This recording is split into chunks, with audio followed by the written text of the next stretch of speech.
Hello everyone आदर्श classes YouTube channel को आपण मानक स्वागत। आज आम तमर ओडिया नुआ बहिर प्रथम पाठ गछ कहानी संपूर्ण प्रश्न उत्तर आलोचना करवा। वीडियो को शेष पर्यंत देखंतु। चैनल को सब्सक्राइब करने सब्सक्राइब करी पाखरी तबा बेल आइकन को ऑन कर दियंतु जहा फल तमर सबुजाक सब्जेक्ट प्रश्न उत्तर वीडियो आम चैनल माध्यम पाई परिबे। ठीक अच्छे तो चलतु आज आम गछ कहानी पाठर संपूर्ण प्रश्न उत्तर आलोचना करवा। ठीक अच्छे देखो ये तो नुआ बहिर पाठ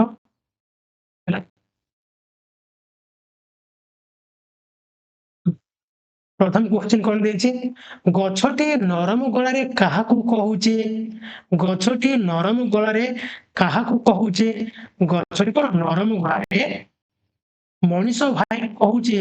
ठीक अच्छे लिखिब गछटी नरम गलारे मनीष भाई कहूचे। नेक्स्ट क्वेश्चन जन्म कालर गछटी केउ केउ जातन सही आसीचे।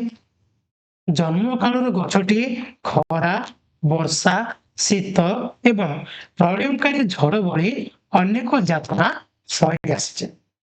गछ आम पाई कौन सब साहित्य रखिछि। गछ आम पाई कौन सब साहित्य रखिछि। गछ आम पाई कौन कौन साहित्य रखिछि ना गछ आम पाई मीठा फल कोमल पत्र हरा छाई एवं निज साधनार समस्त फल साहित्य रखिछि। ठीक अच्छे प्रश्न को 4 नंबर कौन दिखाई गछर भाषा रे आमे काको मूल मंत्र कहवा उचित। गछर भाषा रे आमे सेवा को मूल मंत्र जीवन मूल मंत्र कहवा उचित। लास्ट क्वेश्चन कौन न करबा को गछटी अनुरोध करिछि। कौन न करबा को ना गछटी ताकू कष्ट न देबा को किंबा ताकू आघात न देबा को अनुरोध करिछि। ठीक अच्छे नेक्स्ट क्वेश्चन ठीक उत्तर पाखरे ठीक चिन्ह दियो। जीवन सारा केउ पथरे हेळा न करियाको वृक्ष कहिछि। जीवन सारा केउ पथरे हेळा न करिबा केउ पथ करम पथ। गछ कौन करी समस्त को छाई रे आश्रय दउचे। कौन करी कि अंतर फेडिकी हैला अंतर फेडिकी। नेक्स्ट क्वेश्चन जिबा जगत हितरे कौन करबा उचित। जगत हितरे कौन करबा ना जगत हितरे गछ लगेबा। ठीक अच्छे तापर जिबा हम नेक्स्ट क्वेश्चन पर उपकार करिया पे काहाकू मूल मंत्र करबा उचित। पर उपकार करिया पे सेवा को मूल मंत्र करबा उचित। जानि परिबनी ए रूप मोहर केते साधनार फल। ए कथाटी किए कहिछि किए कहिछि ना गछ कहिछि। तापर जिबा हम नेक्स्ट क्वेश्चन को चिंता और कल्पना। देखो प्रथम प्रश्न कौन देछि गछ केबे कहा सहित कथा बार तुमे जानिछ कि। गछ केबे कहा सहित कथा बार तुमे जानिछ। आउ ख नंबर कौन देछि तुमे केबे गछ सहित कथा होइछ कि। मन रख गछ माने परस्पर सह कथा हुअंती। ग नंबर कौन देछि मन कर तुमे गछटिए तेबे तुम बंधु सहित कौन कथबार्ता हेबो कुह। तो चलंतु सब जाक प्रश्न उत्तर आम लिखिबा। गछ केबे कहा सहित कथा हेबार तुमे जानिछ।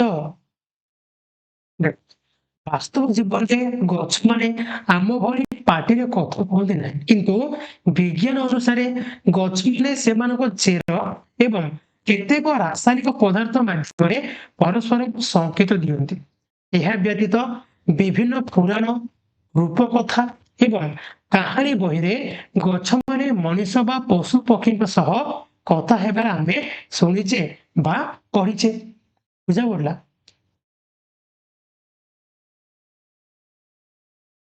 तापर जीवा में ए नंबर ख तुमे केबे गछ सह कथा होइछ कि। देखो ମୁଁ ଅନେକ ସମୟରେ ବଗିଚାରେ ଥିବା ଗଛ ପାଖରେ ବସି ମନର କଥା କୁହେ। ଯଦିଓ ଗଛ ଉତ୍ତର ଦିଏ ନାହିଁ କିନ୍ତୁ ତାର ପତ୍ରର ମର୍ମର ଶବ୍ଦ ଶୁଣିଲେ ଲାଗେ ସେ ମୋ କଥା ବୁଝୁଛି ହେଲା, ଗଛ କଣ ଆମ କଥା ବୁଝୁଛି ବୋଲି ଆମକୁ ଲାଗେ। ମନେକର ତୁମେ ଗଛଟିଏ, ତେବେ ତୁମ ବନ୍ଧୁ ସହ କଣ କଥାବାର୍ତ୍ତା ହେବ କୁହ? ମନେକର ତୁମେ ଗୋଟିଏ ଗଛ, ତେବେ ତୁମ ବନ୍ଧୁ ସହ ତମେ କଣ କଥା ହବ ତାହା ଲେଖ। ତ ଦେଖ,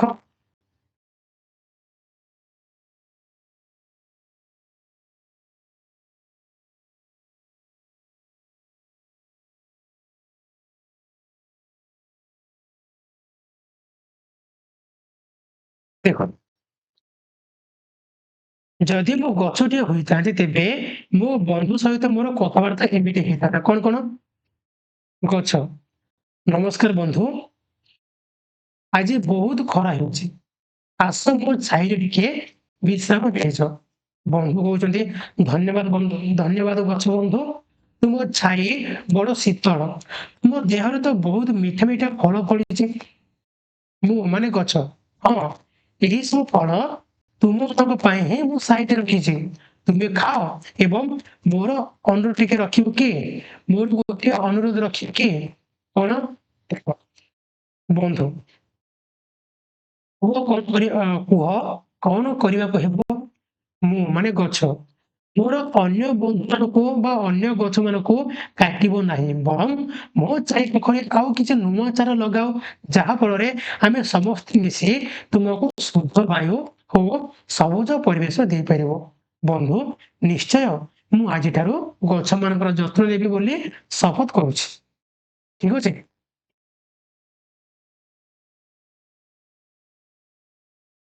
ଦୁଇ ନମ୍ବର କଣ ଦେଇଛି? ନରମ ଗଳାରେ ଗଛଟି କହି ଶୁଣିରେ ମଣିଷ ଭାଇ, ଫଳ ଖାଇବାକୁ ବଉଳୁଛ ମନ, ବଳଉଛ ମନ, ଆପତ୍ତି ମୋହର ନାହିଁ।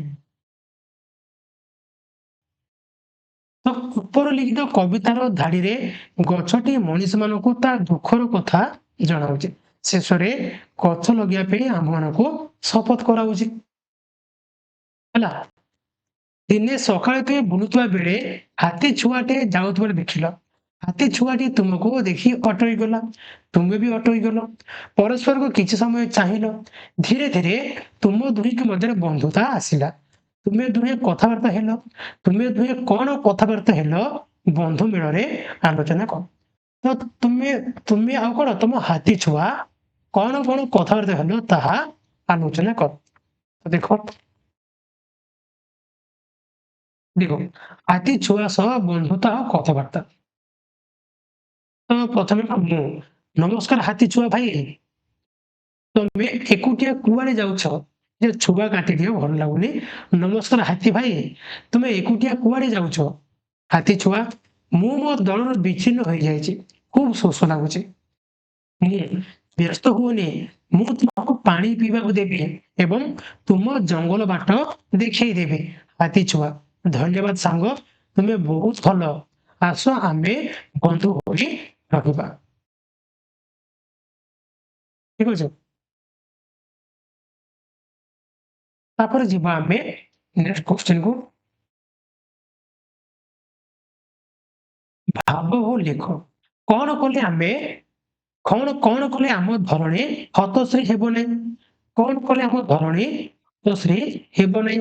କଣ କଲେ? ଦେଖ, ଆମେ ଯଦି ଯତ୍ନର ସହ ଗଛ ଲଗେଇବା ଏବଂ ପରିବେଶକୁ ସବୁଜିମାମୟ କରିବା, ତେବେ ଆମ ଧରଣୀ ହତଶ୍ରୀ ହେବ ନାହିଁ। ଗଛ ତା ଜୀବନରେ କି ଯାତନା ସହିଛି? ଗଛ ତା ଜୀବନରେ ପ୍ରବଳ ଖରା, ହେଲା, ପ୍ରବଳ ଖରା, ବର୍ଷା, ଶୀତ ଏବଂ ଝଡ଼ର ଯାତନା ସହିଛି। ଆମେ ସବୁ ଗଛକୁ କିପରି କଷଣ ଦଉଛେ? କଷଣ ମାନେ କଣ? କଷ୍ଟ। ଆମେ ଗଛ କିପରି କଷ୍ଟ ଦଉଛେ? ଆମେ ଗଛର ଛାଲି ଛଡାଇ, ତାର ଡାଳ ପତ୍ର ଭାଙ୍ଗି ଏବଂ ତାକୁ କାଟିକି ଅନେକ କଷଣ ଦଉଛେ। ତାପରେ କୋଶ୍ଚିନ୍, ଆମ ପାଇଁ ଗଛ କଣ ସାଇତି ରଖିଛି? ଆମ ପାଇଁ ଗଛ କଣ ସାଇତି ରଖିଛି? ଆମ ପାଇଁ ଗଛ ମିଠା ଫଳ, ଥଣ୍ଡା ଛାଇ, ଔଷଧୀୟ ଗୁଣ ଏବଂ ପରୋପକାର ପାଇଁ ନିଜର ସର୍ବସ୍ୱ ସାଇତି ରଖିଛି।